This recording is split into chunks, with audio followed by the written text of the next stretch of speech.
One of the more curious Talmudic statements is one which declares, somewhat morbidly, and I quote, "Whoever wants to live must make himself dead." Now, isn't Judaism a life-affirming religion, and a tradition whose main focus is this world rather than the next?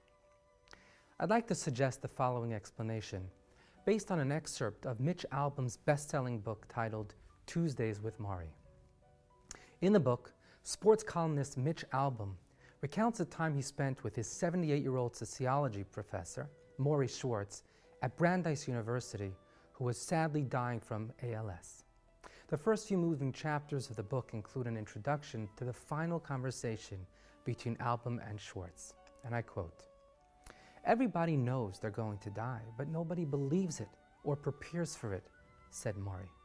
"If we did, we would do things differently." "But how can you ever be prepared to die?" asked Mitch. "Every day," says Maury, "have a little bird on your shoulder that asks, is today the day? Am I ready? Am I doing all I need to do? Am I being the person I want to be?" The truth is, Mitch, once you learn how to die, you learn how to live.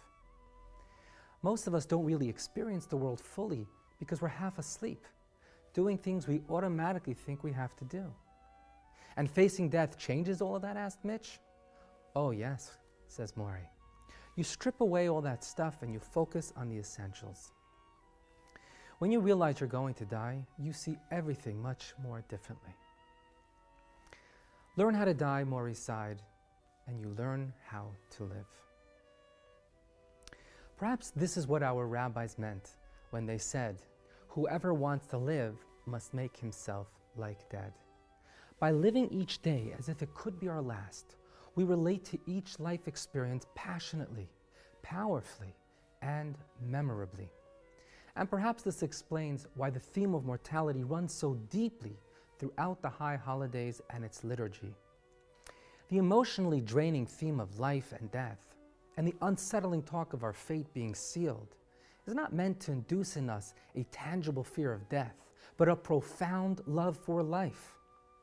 The liturgical talk of life's fragility is not meant to underscore how finite and how fleeting our existence is, and hence our insignificance, but serves instead to create a sense of urgency and gravity to our lives, an awareness that the unique opportunities afforded by this world and human existence are not unlimited and do not last forever.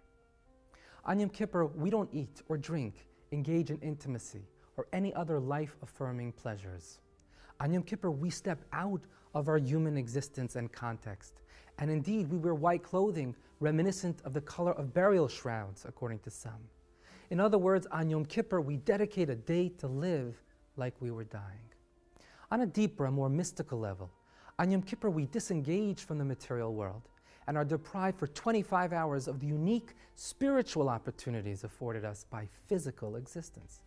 We are forbidden from elevating the physical world through making a blessing on food or drink and eating it for a holy purpose, incorporating the energy of a lower life force into a higher form of consciousness. On Yom Kippur, we are withheld from sanctifying that most potent of physical powers, our God-given and God-like ability to procreate and bring new life and consciousness into the universe. Why? So that by playing angels for a day, we might internalize perhaps Judaism's most stunning teaching of all, that the spiritual worlds, with all of their seductive allure and magnetism that draw us upward in rapture and transcendence and inspire in us a yearning to escape earth for heaven, cannot compare in their spiritual offerings and yield to the unique opportunities that surround us every day we are engaged in the physical drama of life. In the words of Rabbi Yaakov of the Mishnah, 1 hour of repentance and good deeds in this world are worth more than the entire world to come. So during this coming Yom Kippur, my friends, on this holiest of days, with each step we take up that awesome spiritual mountain in time and spirit that is Yom Kippur, our resolve should become deeper and our appetite stronger to re-engage human existence with all of its glory and make use of its unique opportunities. And as we descend from that spiritual vista, we will surely scale throughout this auspicious day.